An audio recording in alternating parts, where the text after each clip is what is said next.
Al via il nuovo governo di Giorgia Meloni, 2 siciliani presenti, Nello Musumeci con la delega al sud e al mare, Adolfo Urso al Mise Sviluppo Economico. Consegnati stamani i premi Progresso Economico, tra i riconoscimenti speciali va anche al prefetto di Agrigento Rita Cocciufa. I cittadini delle scuole di Agrigento protestano per il mancato avvio del servizio mensa. Varie iniziative nel mondo della scuola, convegno memoria accoglienza e integrazione e incontro sul dialogo. Convegno nazionale al Teatro Pirandello della Federazione Italiana Medici Pediatri. Ampia panoramiche sulle partite di calcio di fine settimana ad Agrigento.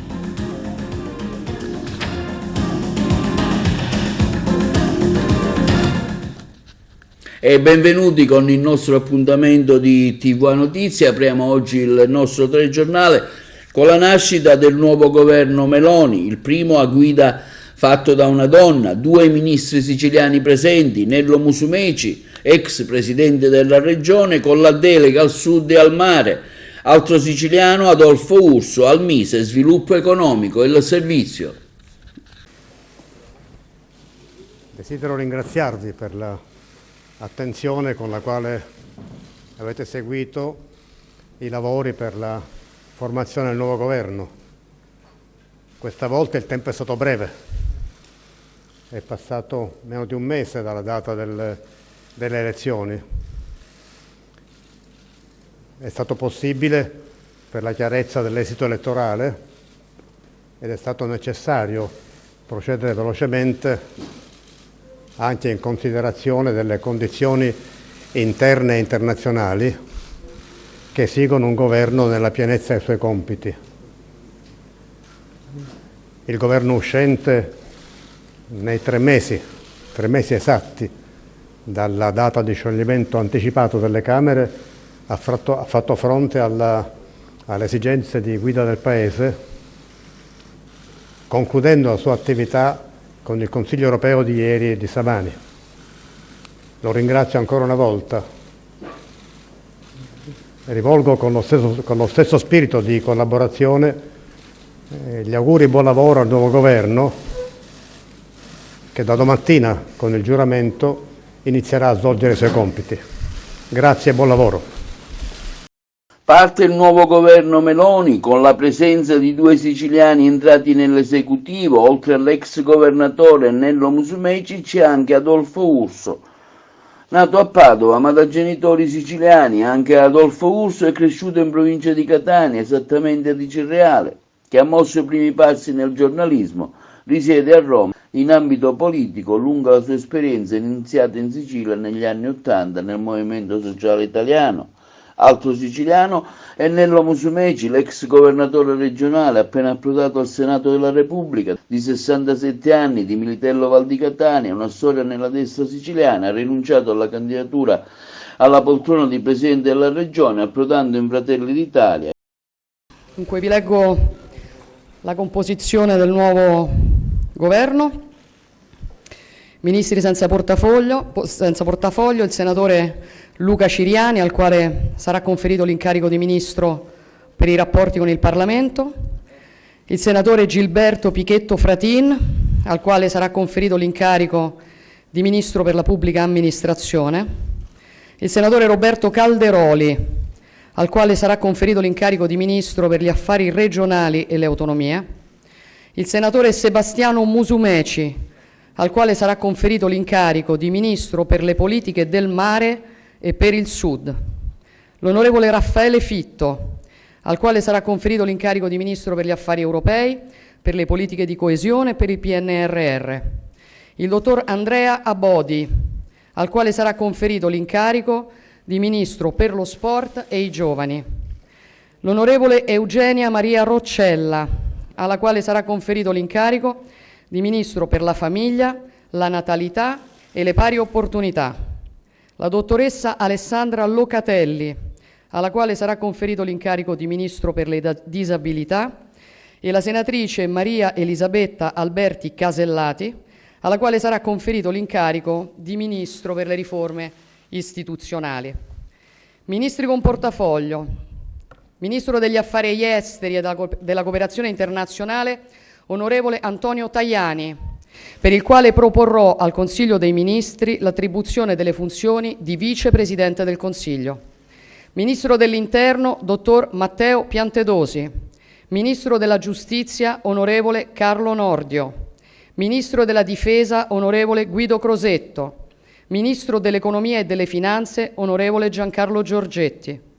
Ministro dello Sviluppo Economico, che assumerà la denominazione di Ministro delle Imprese e del Made in Italy, senatore Adolfo Urso. Ministro delle Politiche Agricole, Alimentari e Forestali, che assumerà la denominazione di Ministro dell'Agricoltura e della Sovranità Alimentare, onorevole Francesco Lollobrigida. Ministro della Transizione Ecologica, che assumerà la denominazione di Ministro dell'Ambiente e della Sicurezza Energetica, onorevole Paolo Zangrillo.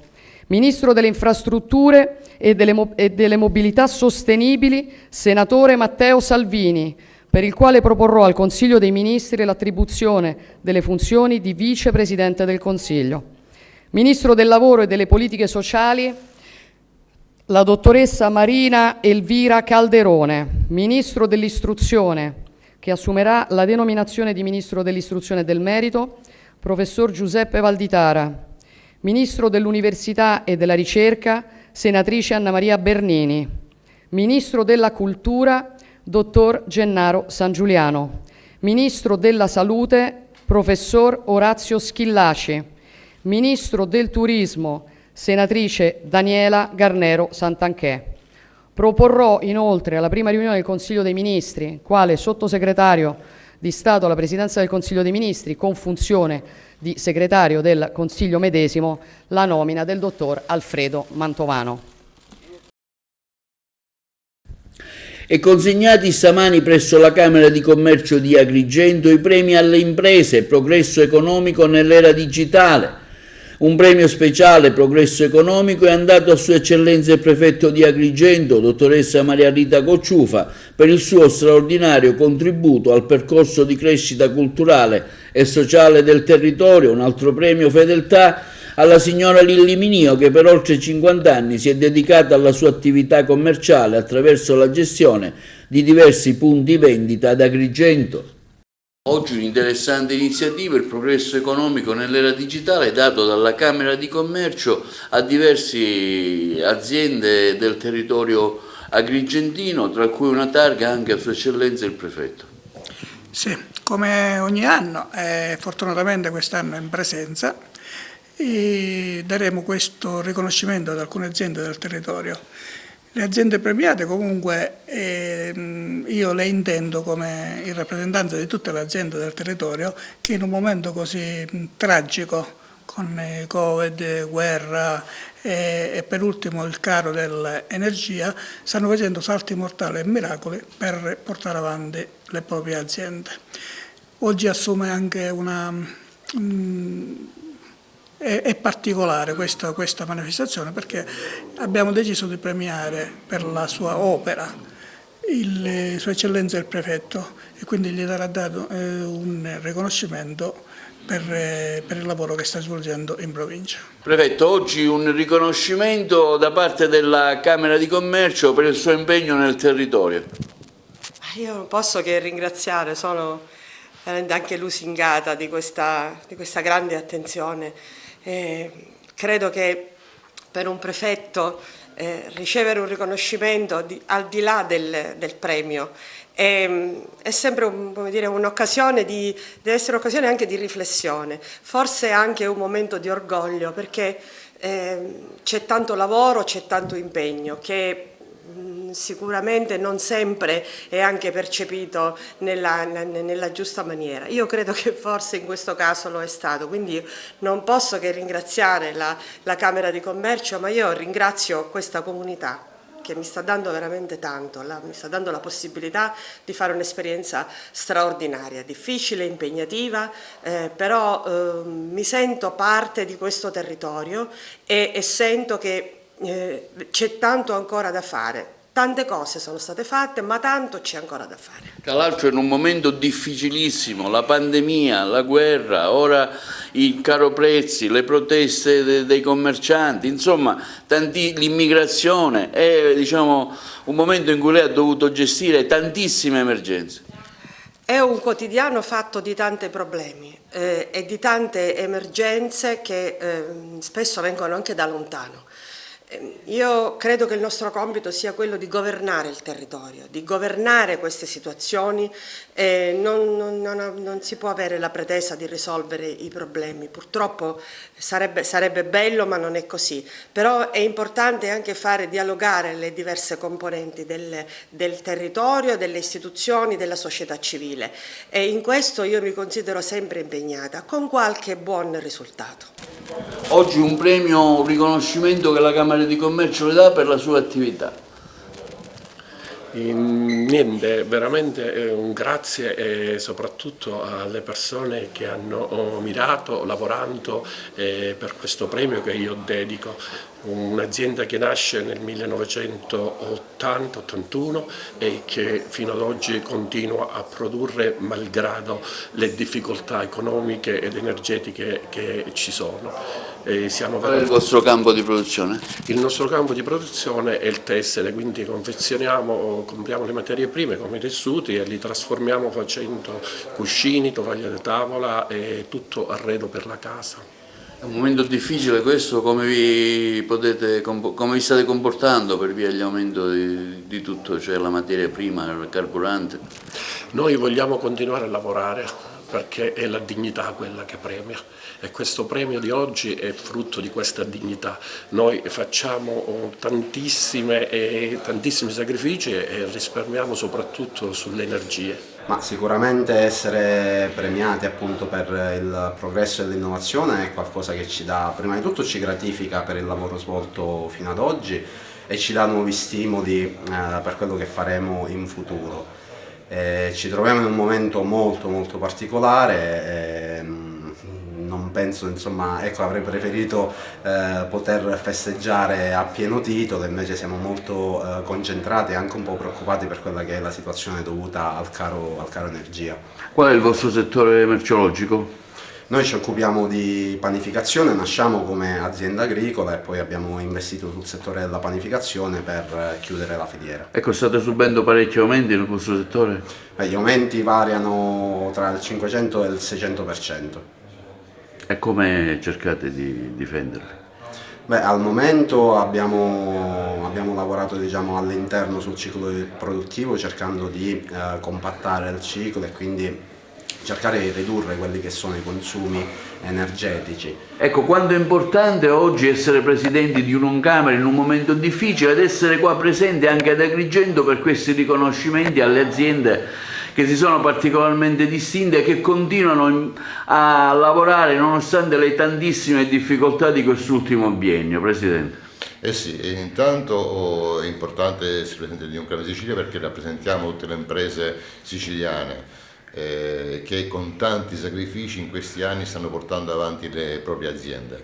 Ed essere oggi qui ad Agrigento mi onora tantissimo, un grazie al commissario straordinario Giuseppe Termini per l'invito ricevuto, ma un saluto particolare va ai premiati oggi, che sono quelle aziende che sono distinte in questi anni in questa realtà provinciale. E la Polizia di Sciacca, con l'ausilio del reparto prevenzione e crimine di Palermo, nel quadro di una capillare attività di prevenzione e controllo del territorio disposta dalla Questura di Agrigento, ha incrementato il numero dei servizi su strada al fine di assicurare una maggiore incisività e un raggio di azione più vasto. Al tal riguardo sono stati identificati oltre 100 soggetti, di cui taluni interessati da pregiudizi penali e di polizia. 40 veicoli sono stati controllati ed elevate 7 sanzioni al codice della strada con conseguenze decurtazione dei punti delle patenti. 12 conducenti sono stati controllati con il precursore.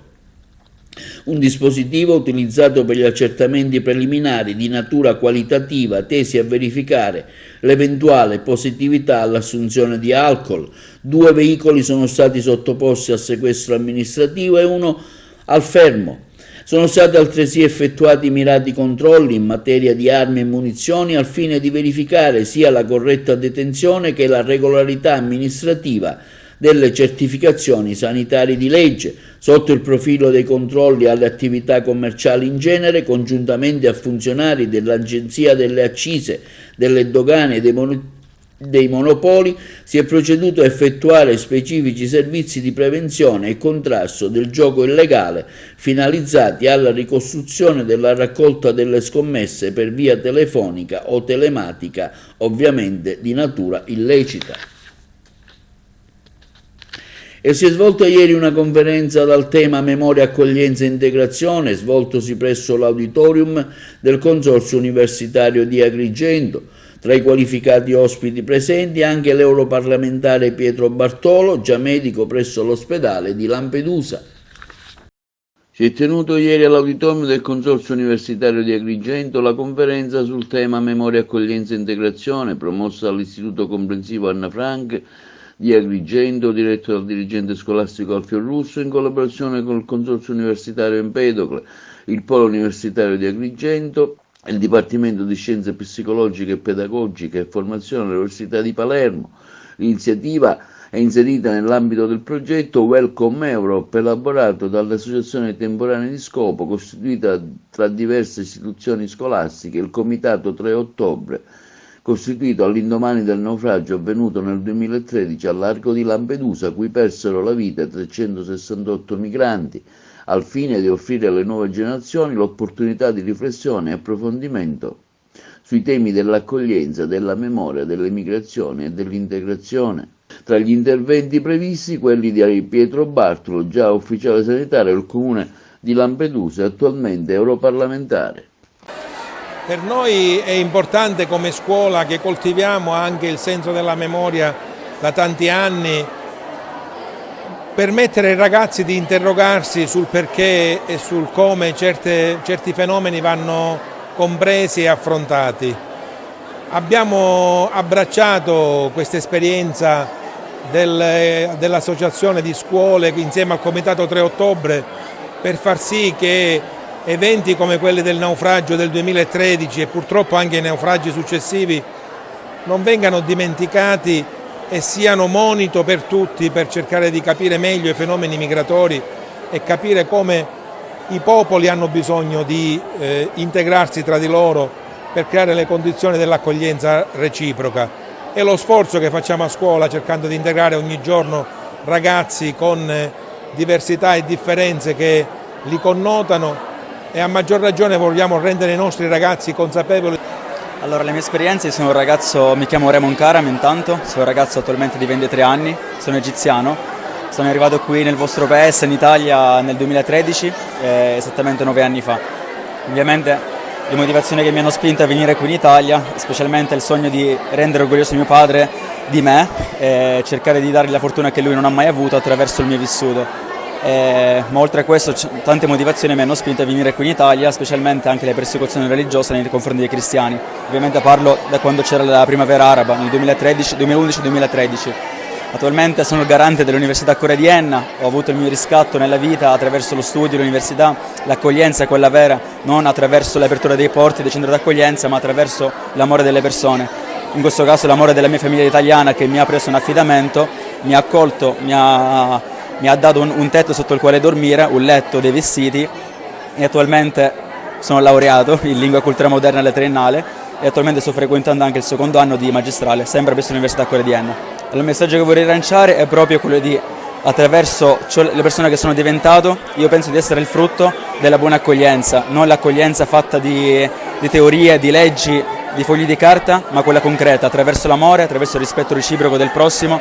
Le persone continuano ad arrivare, parlo di persone, quindi bambini, donne, uomini, non numeri, perché sono delle persone che purtroppo spesso perdono la vita in quel nostro mare, il mare che ci appartiene, qua che vediamo sotto i nostri occhi, Mare Nostrum, che purtroppo è diventato un cimitero a cielo aperto nella totale indifferenza di chi invece si gira dall'altra parte e non dà quell'attenzione a queste persone. Io come europarlamentare adesso, ma prima come medico di Lampedusa, mi sono occupato sempre di queste persone cercando di dare tutto quello che era possibile, come abbiamo fatto, come ha fatto la Sicilia, come ha fatto Agrigento, come ha fatto Porto Empedocle, Trapani e quindi anche le altre medie dove queste persone sbarcano, e abbiamo cercato di fare tutto quello che è possibile. Purtroppo queste persone ancora oggi gli viene rifiutato questa possibilità di arrivare regolarmente in Europa attraverso i canali regolari, attraverso quelli che sono i corridoi umanitari, e invece vengono costretti a imbarcarsi in queste avventure, in questi tragisti, in questi viaggi così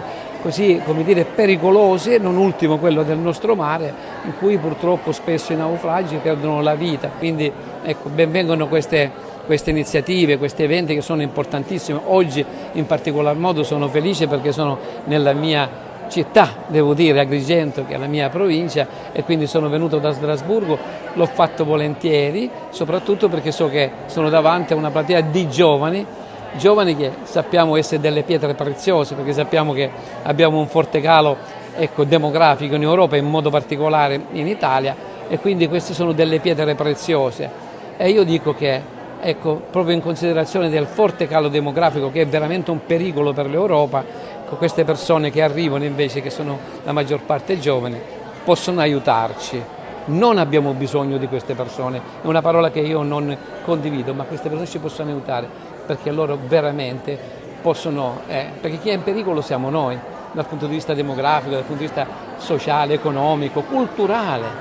Loro portano le loro tradizioni, il loro bagaglio ereditario, portano la loro saggezza, la loro cultura, che è importantissima, e tutto questo non è una sottrazione ma è un'addizione, quindi mettere insieme tutte queste cose sicuramente ci fa crescere. Oltretutto noi siamo il frutto di questa commistione, non è che possiamo negarlo, quindi oggi è inutile affrontare il fenomeno migratorio con l'ostilità, con i rimpatri, con i respingimenti. Con i nostri professori abbiamo appunto svolto diversi lavori sull'attività dei migranti, abbiamo guardato un docufilm, Fuoco a mare, abbiamo approfondito tutte le tematiche necessarie e abbiamo affrontato diversi argomenti. Abbiamo fatto delle riflessioni, abbiamo espresso ognuno il nostro parere e abbiamo scoperto che appunto il fenomeno della migrazione è una bruttissima cosa che accade ogni giorno sulle coste lampedusane e che spero finisca presto. Abbiamo parlato di cuori, di abbattere confini. Noi puntiamo all'accoglienza e all'integrazione e speriamo appunto che queste guerre finiscano presto, in modo da dare pace a tutti questi uomini, donne e bambini che rischiano la vita ogni giorno in mare a causa di questi avvenimenti. E sempre in materia scolastica, stamani hanno protestato i genitori agrigentini davanti al comune di Agrigento per il mancato avvio del servizio di refezione scolastica nelle scuole. Eravamo sul posto. Protesta oggi qui davanti al comune di Agrigento, come mai? Cosa chiedete al comune? Allora, noi intanto chiediamo delle risposte. Sì. Noi vogliamo sapere il motivo per il quale questa mensa quest'anno non partirà. Ho letto per un discorso di fondi, però non è possibile, perché i nostri bambini, andando in una scuola dell'obbligo, hanno il diritto di partecipare tutti alla mensa scolastica, a prescindere dal reddito, ma tutti devono partecipare in uguale misura. A quale mensa si riferisce in particolare? A una scuola o a tutte le mense? Io parlo a nome di tutte le scuole di Agrigento, che a quanto pare sono tutte nello stesso problema. Esatto, nella stessa problematica. Non è possibile non poterlo soffrire, perché io sono la mamma di 2 bambini, quindi siamo praticamente tutte nella stessa situazione, chi ha 2-3 figli. E chi ha monoreddito, chi anche magari fa anche un lavoro normale, non ci si rientra nel budget. Nome e cognome suo, gentilmente? Io sono Emanuela Celauro, le mie figlie vanno alla scuola Anna Frank. Sì, noi siamo qui intanto da questa mattina alle 10 e ancora nessuno ha ascoltato le nostre richieste. Questo penso che sia già molto deludente da parte del cittadino, non poter avere un confronto con le istituzioni. Noi chiedevamo una spiegazione e una soluzione e al momento non abbiamo nessun riscontro. Russo Laura. Signora, anche lei vuole dire qualcosa? Sì, no, io la penso come tutte le altre mamme, perché è realmente vergognoso che siamo qui da stamattina e nessuno ci riceve per darci una spiegazione. Quindi siamo qui ad attendere qualcuno che non si fa vedere. Ma come mai questo disservizio secondo lei? A cosa lo giudica? Non lo so, siamo qui per questo, per capire per quale motivo. Vedremo se qualcuno ci riceverà, come si svolgeranno le cose. Ecco, negli altri anni invece com'è andata? Negli È partito il servizio? Bene, tutto a posto, il servizio è partito, ma quest'anno è successo questo e vogliamo capire perché. Perché tra l'altro la mancanza è stata dal comune e il problema vogliono che dobbiamo risolverlo noi mamme e noi non ci stiamo. E in che modo dovreste risolverlo? Una mensa privata e pagandoci con un costo eccessivo, perché in base all'ISEE pagavamo chi 1,50, chi 3, non lo so. Quest'anno invece, se il problema lo dobbiamo risolvere noi, sono dalle 3,50 alle 4 euro, non ci sta bene, perché non tutti possiamo permetterci questa cifra. Rosalba termina. Vincenzo Gorgone, io ho un bambino che frequenta la scuola materna e quest'anno abbiamo saputo che a quanto pare il comune non parteciperà al servizio di refezione, alla spesa per il servizio di refezione. Dico, si sta creando una stortura in base al quale chi ha la possibilità di permettersi di sostenere la spesa potrà fare frequentare il tempo pieno ai propri figli, mentre chi non se lo potrà permettere dovrà rinunciare. Questa è, quantomeno il fatto che il comune non ci risponda è un segno di allontanamento nei confronti dei problemi dei cittadini. Il fatto che secondo me c'è una risposta, sapere per quale motivo. Ma forse sabato i comuni sono chiusi, gli uffici sono chiusi, quindi io non so. Io immagino ci sarà un assessore, un consigliere, qualcuno che comunque ha dei rapporti col sindaco e comunque può darci una risposta. Io immagino che chi fa politica conosca i problemi e cerchi di individuare delle risposte. Ecco, per ultimo Peppe Di Rosa, allora parliamo di questa iniziativa, sempre diciamo in maniera di opposizione alle tante cose che fa il comune. Oggi è la protesta relativamente alla mensa scolastica, uno dei tanti punti che lei sempre mette all'ordine del giorno contro questa amministrazione attiva. Ma guarda, non è contro questa amministrazione attiva meriterebbe che noi facessimo qua un sit-in fisso per tutti i 365 giorni, perché le problematiche sono tante. Questo è un problema serissimo.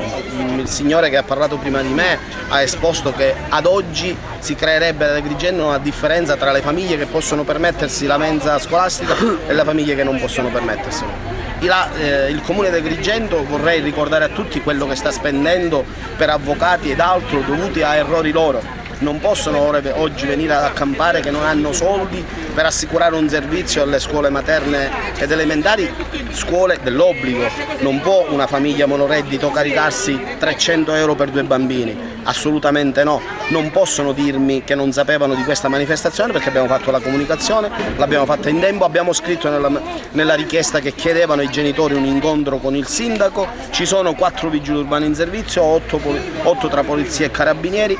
Era una manifestazione ed è una manifestazione ufficiale con tanto di comunicazione preventiva. L'autista del sindaco fino a mezz'ora fa era qua con noi, di conseguenza vi lascio immaginare il resto. Non ritengo che sia corretto verso i genitori. Lasciamo perdere le associazioni, potremmo anche non partecipare anche a eventuale incontro, ma doveva rendere conto a chi oggi rappresenta questa amministrazione. I cittadini sono l'organo supremo della città. Non ascoltare le richieste dei genitori, non dare spiegazione perché non parte un servizio essenziale per le scuole e per le famiglie agrigentine ci sembra quantomeno inopportuno. Al via stamani al Dioscuri by Palace il primo convegno delle scuole dialogiche, che si concluderà domenica 23 ottobre. Oltre 30 istituzioni scolastiche di tutto il territorio nazionale si sono incontrati ad Agrigento per affrontare le tematiche relative al metodo dialogico. Appuntamento oggi ad Agrigento di Spazio Dialogo, una iniziativa sicuramente molto interessante che vede coinvolta anche tantissimi altri istituti nazionali. Ecco, come si svolgerà l'iniziativa? Un'iniziativa di 3 giorni, iniziata ieri, che continua oggi e si conclude domani. Sì, l'attività ha avuto avvio venerdì pomeriggio, è il primo convegno della rete delle scuole dialogiche e stiamo cercando di mettere a punto una serie di strategie comuni per far sì che il dialogo possa accompagnare l'esperienza delle nostre scuole in maniera più consapevole e in maniera più strutturata. Ci sono dirigenti scolastici, docenti e anche altri tipi di professionisti che partecipano a questa attività, ci sono dei coach, ci sono degli psicologi e stiamo facendo in modo che l'esperienza anche del professor Braghero e del professor Anchil, che sono intervenuti per guidare questo corso, possa servire alle nostre scuole per capire meglio come far funzionare dei sistemi complessi che tante volte si inceppano proprio nei meccanismi comunicativi. Saper comunicare meglio è un'esigenza delle scuole e noi speriamo che con questo convegno la rete possa rafforzarsi e possa diventare un modello anche di riferimento per altre scuole che si possano accostare a noi. Ecco, oggi un'iniziativa qui ad Agrigento, una 3 giorni, ecco gli obiettivi di questo spazio dialogico, che ne racchiude altri ovviamente, sono tante iniziative messe tutte assieme. Allora, intanto questa è una rete di scuole dialogiche nazionale, è la prima volta che si incontrano tutti insieme. La rete è nata un anno fa, è composta adesso da 42 scuole su tutto il territorio nazionale. La scelta di Agrigento non è casuale, sia per il numero di scuole che la Sicilia ha rappresentato in questa rete, che sono quasi il 40% delle scuole presenti nella rete, e poi Agrigento come luogo nel Mediterraneo che nasce dal dialogo e dai dialoghi tra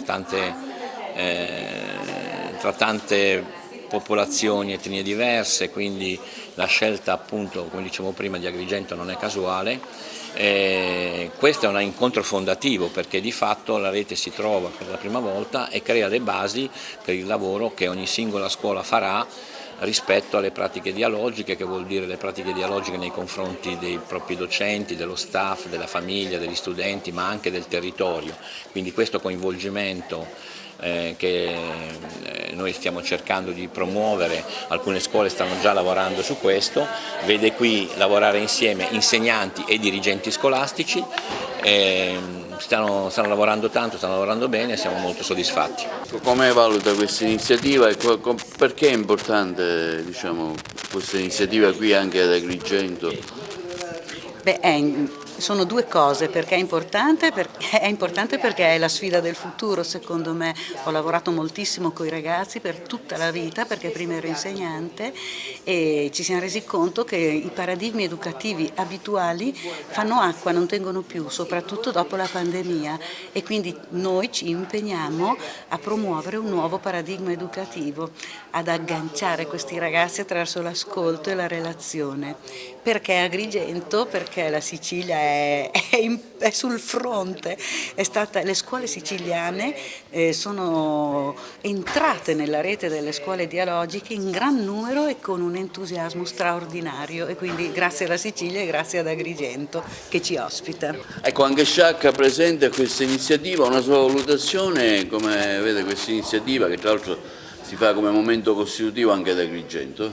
Sì, un'esperienza bellissima che abbiamo nel mese di settembre realizzato all'interno della nostra scuola per attivare queste pratiche dialogiche a vario livello, e che oggi ci permette di confrontarci, dirigenti e docenti del territorio nazionale, per scambiare esperienze, buone pratiche. È una strada che vogliamo perseguire nelle nostre scuole, nella convinzione che effettivamente possa portare un valore aggiunto e possa aiutare le scuole a risolvere i problemi legati all'uscita dalla pandemia o comunque all'acquisizione di nuovi saperi nel miglior modo e nel modo più naturale possibile. Al Teatro Pirandello di Agrigento, convegno nazionale della FIMP, Federazione Italiana Medici Pediatri. Il tema scelto quello della unicità del paziente pediatrico, le interviste ai protagonisti Paolo Felice e al presidente nazionale Davino, e al dottore Gramaglia, dirigente del reparto pediatria dell'ospedale di Agrigento. Oggi un'interessante iniziativa qui al Teatro Pirandello. Discutete di tante problematiche post pandemia nella speranza che tutto si possa risolvere, in particolare nel settore della pediatria. Siamo stati per molto tempo, durante il periodo di lockdown, a fare circolazione di informazioni burocratiche ed è arrivato finalmente il tempo di fare circolazione di informazioni scientifiche e questa è stata l'occasione buona perché la Federazione Italiana dei Medici Pediatri della provincia di Agrigento organizzasse in questo sito che è estremamente eccezionale e che abbiamo avuto il piacere di fare conoscere a persone che vengono anche da fuori Sicilia, per organizzare un congresso di pediatria. Ecco, cos'è che sono stati i temi evidenziati in questi 2 giorni? Dunque abbiamo parlato di temi che riguardano la totalità del nostro interesse, quindi problemi di tipo medico-legale, problemi di tipo etico-sociale, problemi a carattere scientifico e problemi anche sindacale. Ecco, il post pandemia come lo vede lei, dottore? In particolare nel settore della pediatria ci sarà una ripresa del Covid, si parla di un nuovo vaccino, si parla anche di vaccinare i bambini oltre i 5 anni? Dunque, in questo momento diciamo che siamo in un periodo di stasi e di tranquillità. Quello che mi posso prefigurare è che possa arrivare una nuova variante che credo già sia in circolazione e che ci può dare qualche apprensione, ma potrebbero essere utili in questo senso un'ulteriore forza nelle vaccinazioni che andremo a fare. Ecco, i pediatri di Agrigento e provincia come hanno vissuto questo particolare momento? I pediatri di questa provincia, così come anche gli altri pediatri, sono stati, dicevo, oberati di lavoro soprattutto a carattere burocratico. Noi siamo medici, siamo pediatri, sappiamo fare i medici e vogliamo fare i medici soltanto, quindi questo è un messaggio che parte dalla provincia di Agrigento per le alte sfere, perché ci possano permettere di fare quello che è il nostro lavoro soltanto. Come Presidente nazionale della Federazione, come valuta intanto questa iniziativa qui ad Agrigento? Devo essere davvero grato al Presidente del Congresso, il Dottor Paolo Felice, che è il segretario provinciale della sezione di Agrigento, perché ha organizzato veramente un convegno dai contenuti scientifici eccellenti. La cornice nella quale ci ha ospitato il Teatro Pirandello è stata la degna cornice per un evento davvero unico nel suo genere, perché noi non abbiamo parlato soltanto di tematiche sindacali, ma abbiamo discusso anche tematiche scientifiche che sono veramente all'ordine del giorno per la nostra professione di pediatri di famiglia. Ecco, come visione nazionale quale messaggio arriva qui ad Agrigento, lei come Presidente appunto dell'Italia intera, le problematiche che avete evidenziato non solo in Sicilia ma anche nazionalmente, il suo punto di vista? Noi desideriamo continuare quel rapporto di collaborazione con gli altri attori del sistema delle cure primarie, con i medici di medicina generale, ribadendo la specificità del nostro ruolo. Noi siamo specialisti in pediatria e vogliamo occuparci del bambino dalla nascita, perché noi prendiamo in carico i lattanti fin dai primi giorni di vita fino all'età dell'adolescenza, e il pediatra di famiglia è disposto ad aumentare sempre di più quell'alleanza con i genitori, con la famiglia, con tutti coloro che appartengono alla nostra interfaccia proprio per l'età pediatrica, perché vogliamo sempre più mettere il bambino e l'adolescente al centro dei nostri pensieri. Dottore Gramaglia, lei gestisce in prima persona il reparto pediatria dell'ospedale di Agrigento. Ecco, oggi tantissimi colleghi qui in un interessante convegno di natura nazionale. Come valuta questa iniziativa e in vista dell'inverno che consigli dare brevemente? Ma è un bellissimo convegno organizzato dai colleghi della FIMB.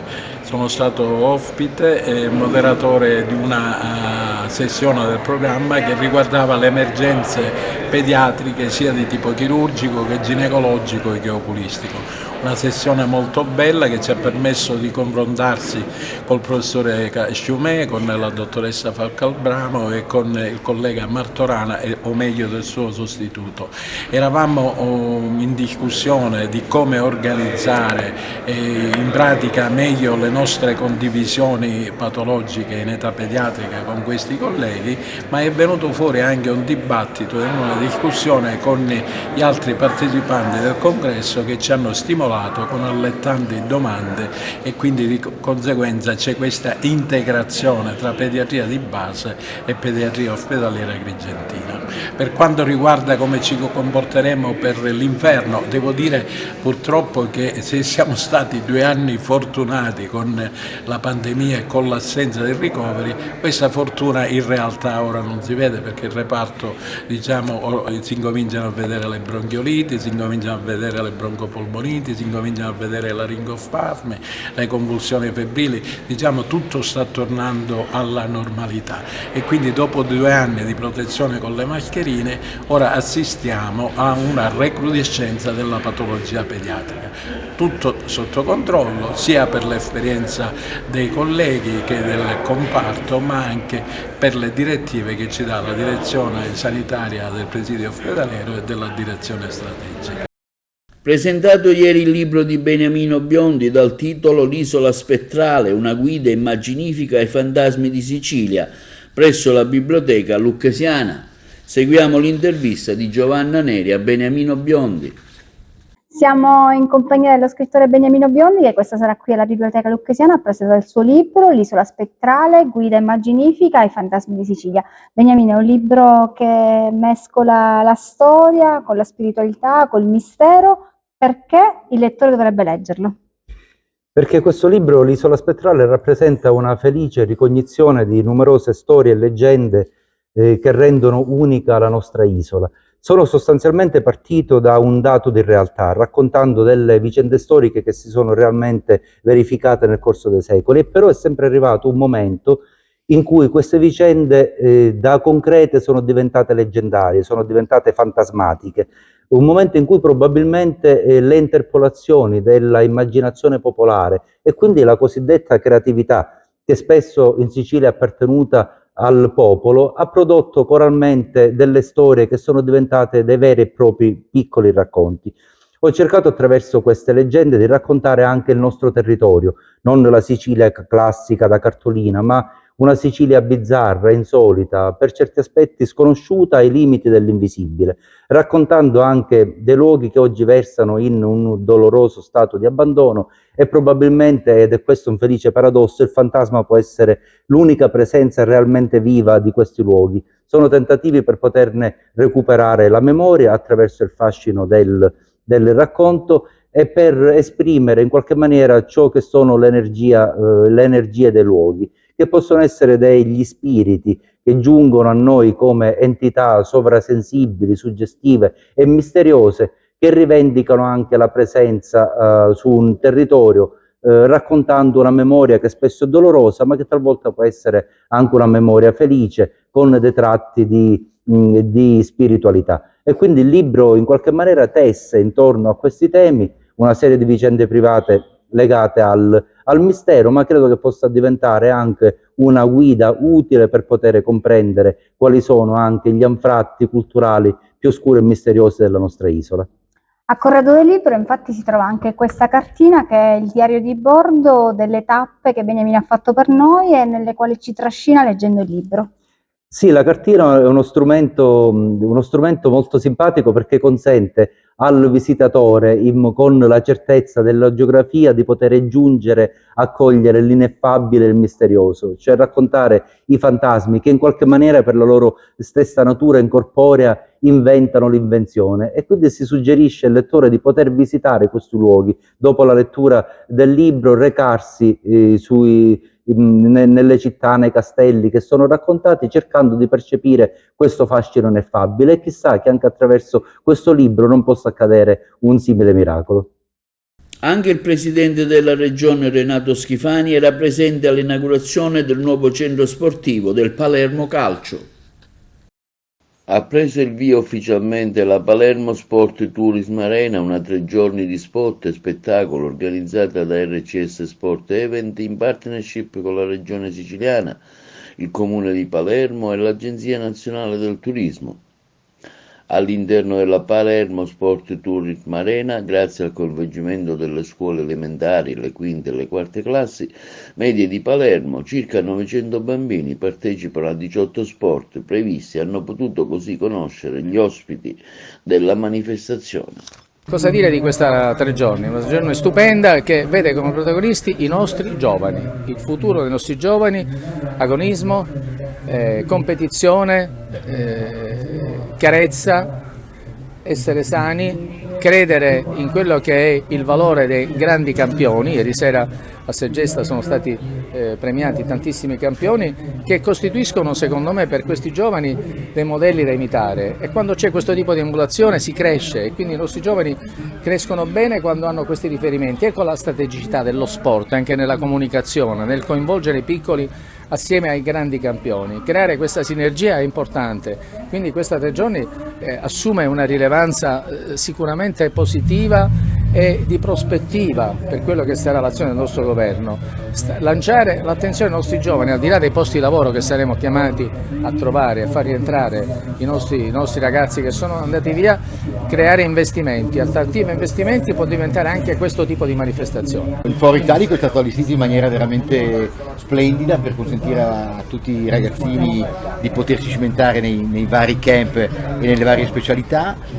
Ma direi che veramente venire qua a Palermo in Sicilia è un'esperienza, perché davvero è bellissima Palermo, e quindi mi fa molto piacere, perché credo che ci sarà anche una grande partecipazione, e quindi secondo me credo che sia una bella cosa di, come dire, considerare questo primo anno veramente un inizio per un rapporto di lunga durata. Mi farebbe molto piacere di poter avere, diciamo, a Trento c'è un festival consolidato, ma credo che anche a Palermo si possa fare una cosa altrettanto bella con una partecipazione veramente straordinaria, quindi sono specialmente contento di essere qua. Continuano le proteste per il caro bollette in Sicilia, ieri anche a Palermo una manifestazione in tal senso, tanti cittadini presenti che hanno protestato.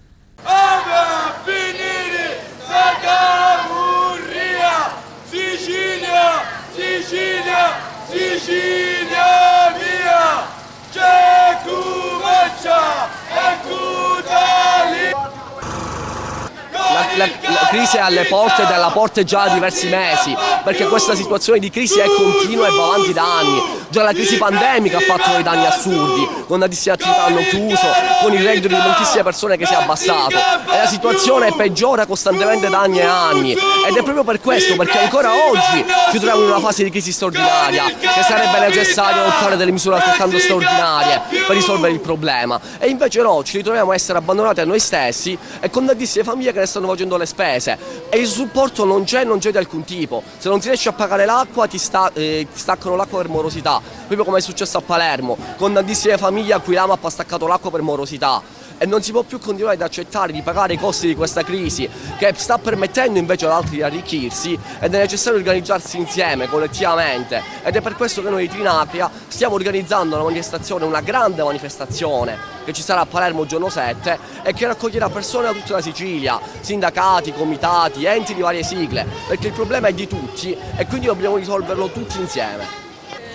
Io oggi sono in rappresentanza del Comitato Valle dell'Aiato di San Giuseppe Iato e San Cipirrello. Proprio mercoledì abbiamo fatto una manifestazione contro il caravita, siamo riusciti a fare una serrata di almeno 120 attività commerciali, erano presenti cittadini, studenti, anche i rappresentanti della scuola agraria, bambini, e abbiamo manifestato e fatto un corteo, una marcia che ha attraversato 2 paesi, 2 comunità. Parliamo di 13.000 abitanti, una comunità piccola che è riuscita ad essere solidale ed è riuscita a chiudere le saracinesche per un giorno.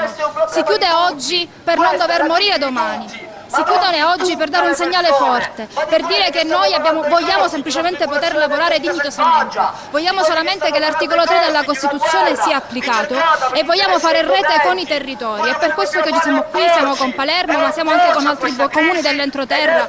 Si stanno sempre più organizzando consigli comunali aperti, comunque riunioni di sindaci, dove ci si interroga su quali possono essere le soluzioni da poter portare operativamente e concretamente oggi, perché il rischio è che si rimane al buio, il rischio è che gli anziani muoiano di freddo, il rischio è che non si possono comprare più le cose ai bambini, il rischio è che le aziende che danno lavoro a tante persone chiudono.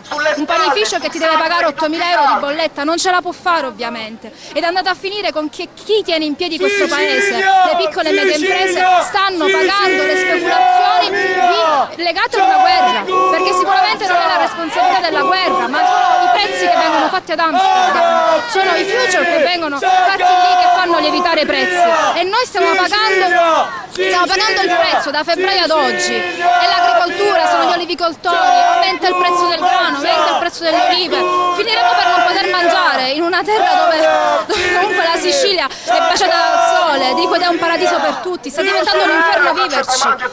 Stanno aumentando anche gli episodi di violenza, il rischio è quello di ritrovarci nuovamente in pandemia, con violenza intradomestica, con suicidi. Non possiamo tollerare tutto questo, dobbiamo prevenire, e noi abbiamo iniziato a organizzare queste manifestazioni quando ancora il governo non c'era. Abbiamo ricevuto molte critiche, ma le istituzioni esistono a prescindere dalle persone che in quel momento ricoprono quelle cariche, ed è per questo che oggi siamo qui, per fare pressione, per sollecitare, per far sì che ci sia veramente il buon andamento della pubblica amministrazione e che si facciano i diritti, vengano tutelati i diritti dei cittadini e delle piccole e medie imprese. Stiamo cercando di dare un nuovo messaggio un po' più attento rispetto praticamente ai messaggi che fino ad oggi sono usciti.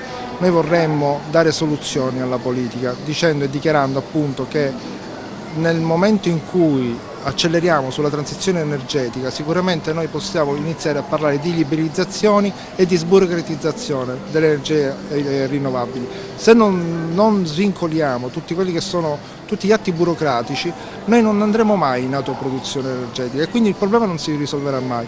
È inutile creare dei tappabuchi economici per pagare le bollette e quindi incentivare quelle che sono le speculazioni economiche in atto. Dovremmo cercare di creare un unico contributo per permettere a famiglie, piccole imprese, commercianti, condomini di potersi autoalimentare e autosostentarsi dal punto di vista energetico. Questa è una soluzione che sarebbe duratura e che non va a intaccare una sola volta il debito pubblico. Quindi questo è quello il nostro progetto. Si parla anche di eventuali fondi di garanzia. Perfetto, attuiamo questi fondi di garanzia non per pagare le bollette. Ieri sera sentivo in un'emittente televisiva nazionale un professore della Università Bocconi che appunto parlava di ripristinare immediatamente, come c'è stato per il Covid, dei fondi di garanzia e chiedere i prestiti in banca. Il prestito in banca significa che tu paghi una bolletta ma subito dopo ne hai un'altra, quindi il problema non è solutivo o rateizzarle. Qui c'è da dare un contributo in autoproduzione. Questo secondo me è quello da piccolo imprenditore, quello che vogliamo proporre alla politica. Come imprenditore posso chiedere anche che tipo di aumenti avete notato proprio sulle vostre casse? Abbiamo ricevuto quasi il 400% di incremento dei costi energetici, che non sono soltanto quelli legati alla luce, ma sono anche quelli legati al gas, e anche l'acqua che sta aumentando in maniera non indifferente, perché è un problema che si sta ripercuotendo anche negli enti locali. Quindi oggi ci ritroviamo il Comune di Palermo, secondo quelli che sono appunto i media e gli ultimi articoli giornalistici, dove si parla di 13 milioni soltanto di incremento del costo energetico nel Comune di Palermo, che già è in dissesto economico-finanziario, però forse ancora non è stato dichiarato molto probabilmente, ma credo che i problemi sono tanti.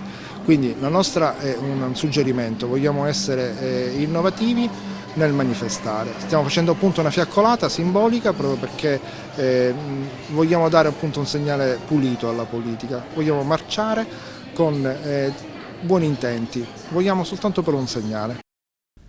E sempre a Palermo al via ieri l'evento Palermo Sport Tourism Arena, una 3 giorni di sport e spettacolo organizzata da RCS Sport, dall'Enit, dal Comune di Palermo e dalla Regione Siciliana. Le interviste.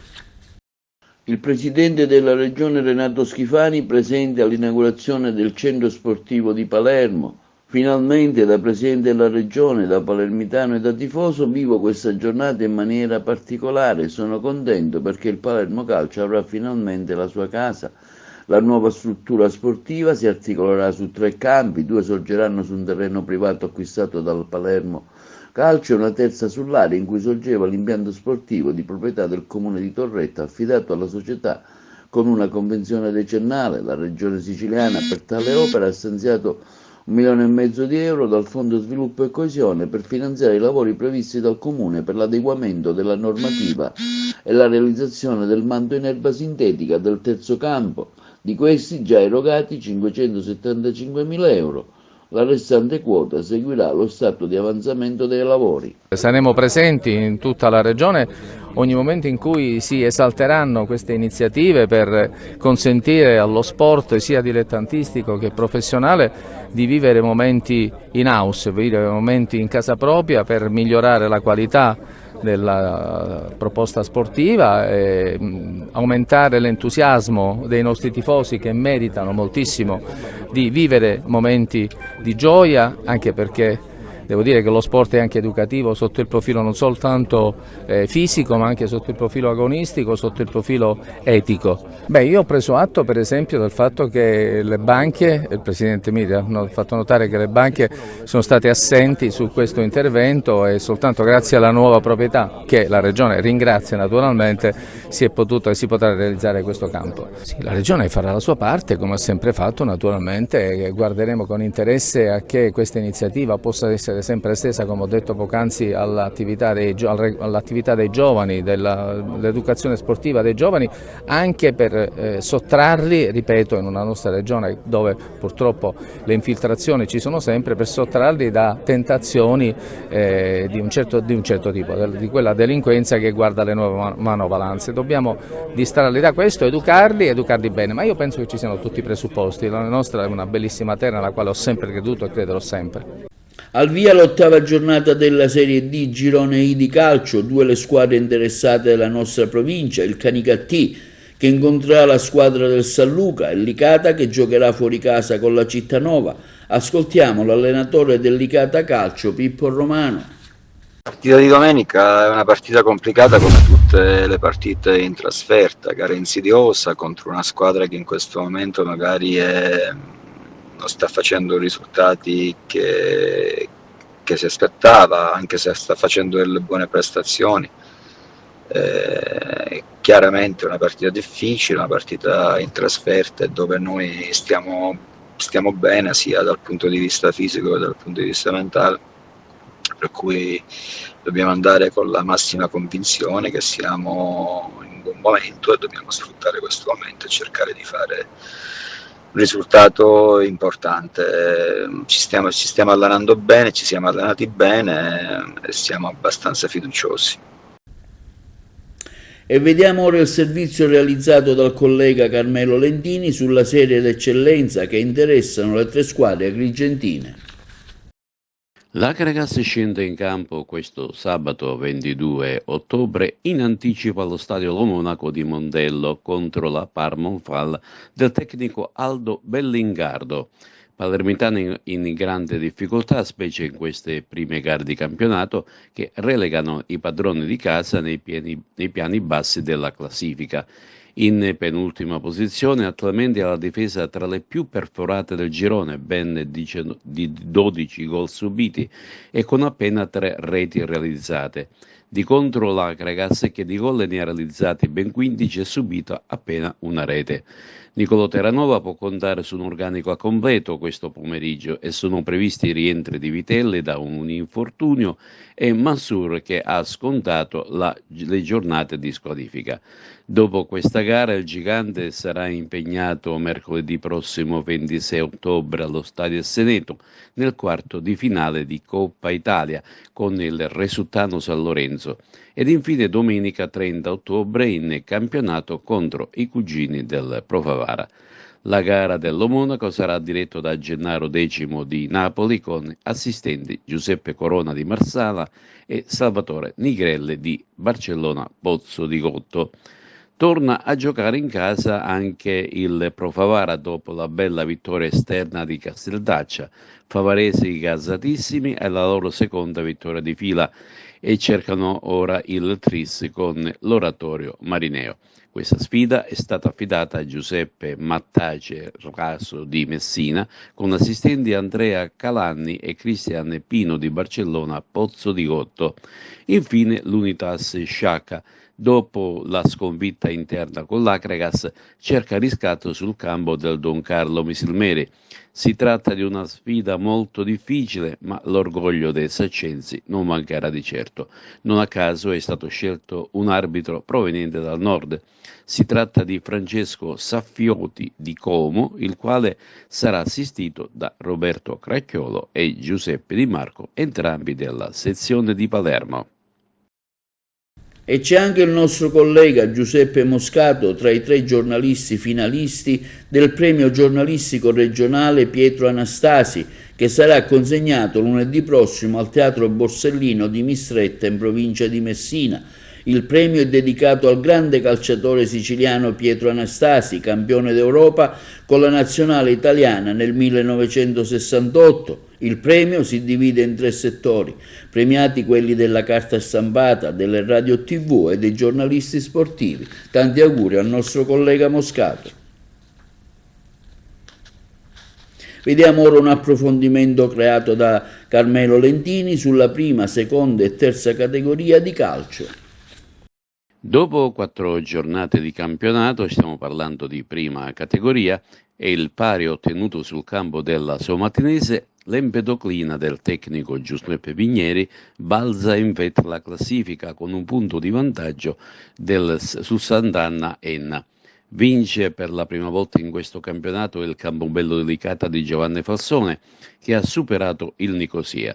3 punti importanti che permettono alla squadra campobellese di fare un bel balzo in avanti in questa classifica generale.